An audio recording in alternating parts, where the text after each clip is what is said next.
हाँ, तो हम देखेंगे अध्याय 5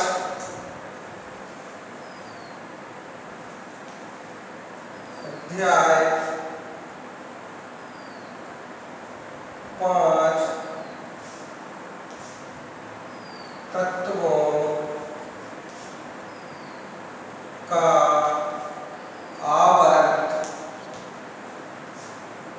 वर्गीकरण। हाँ, तो इस अध्याय में हम देखेंगे तत्वों का आवर्त वर्गीकरण। 9वीं कक्षा में हमने सीखा कि हमारे आसपास के तत्व पदार्थ तत्व मिश्रण एवं यौगिक के रूप में उपस्थित रहते हैं। तो हमारे आसपास के जो भी पदार्थ हैं, तत्व हैं, वे यौगिक या मिश्रण के रूप में पाई जाती हैं। हमने यह भी सीखा कि तत्व एक प्रकार के परमाणुओं से बने होते हैं। वो जो तत्व होते हैं वो एक प्रकार के परमाणुओं से मिलकर बने होते हैं। क्या आप जानते हैं कि आज तक कितने तत्वों का पता चल चुका है? तो आप जानते हैं कि अभी तक कितने तत्वों का? तो आज तक हमें 118 तत्वों की जानकारी मिली है, जिनको आवर्त सारणी में वर्गीकृत किया गया है, रखा गया है। इन सभी तत्वों के गुण भिन्न भिन्न हैं। इनमें से 94 तत्व प्राकृतिक रूप में पाए जाते हैं, और जो इनमें से जो 94 तत्व होते हैं वो प्राकृतिक रूप में पाए जाते हैं, और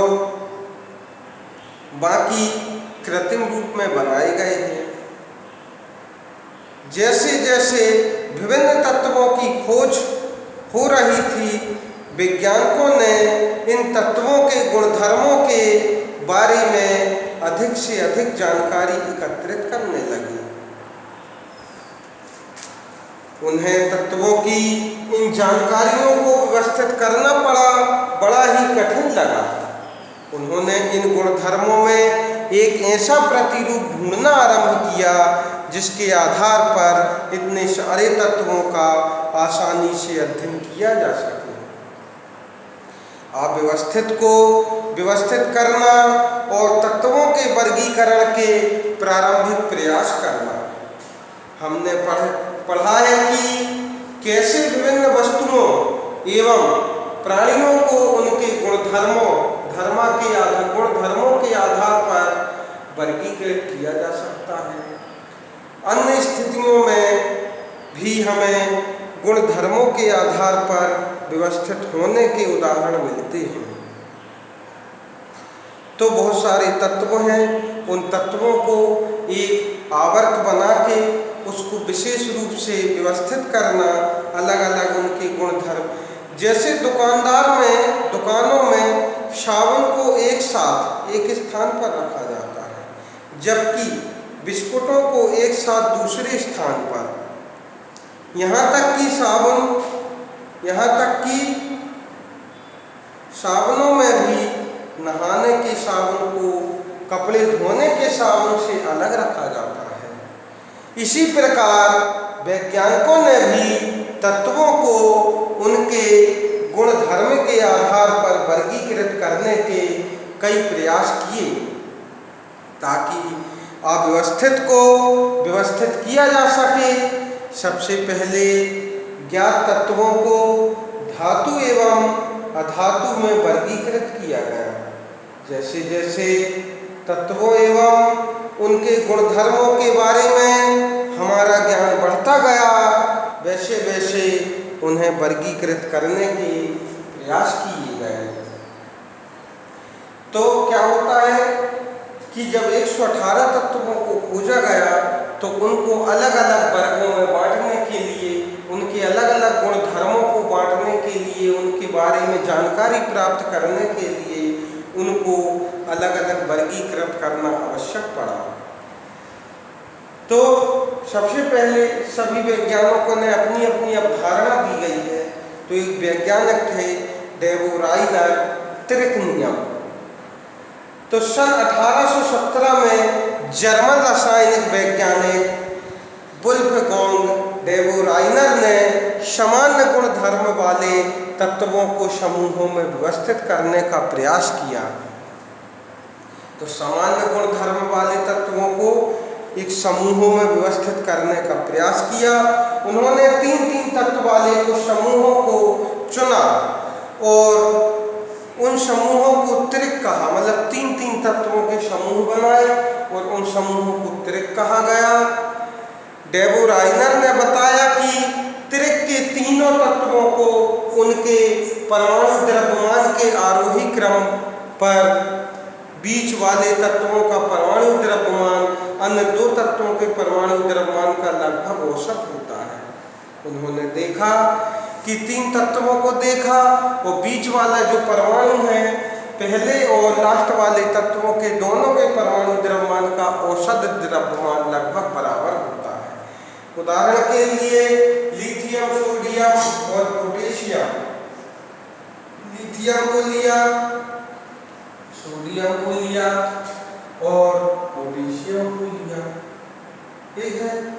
तो क्रमशः 6.9 होता है लिथियम का और 23.0 सोडियम का और 39.0 होता है इसका। तो इन दोनों का जो अनुपात निकाला जाएगा, मतलब 39 प्लस 6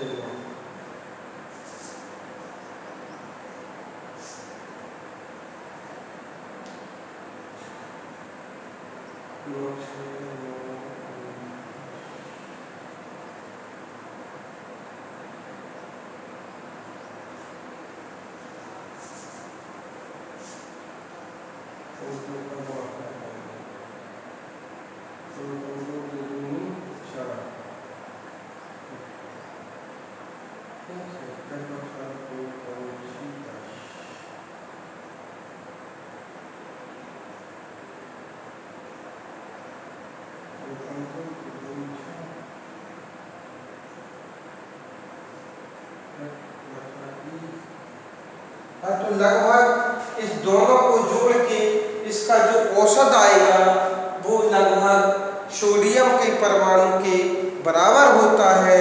तो लिथियम एवं पोटेशियम के परमाणु द्रव्यमान का औसत क्या है, सोडियम के परमाणु द्रव्यमान से इसकी तुलना कैसे की जा सकती है। निम्न सारणी 5.1 में 3 तत्वों के कुछ समूह दिए गए हैं। इन तत्वों को परमाणु द्रव्यमान के आरोही क्रम में ऊपर से नीचे व्यवस्थित किया गया है।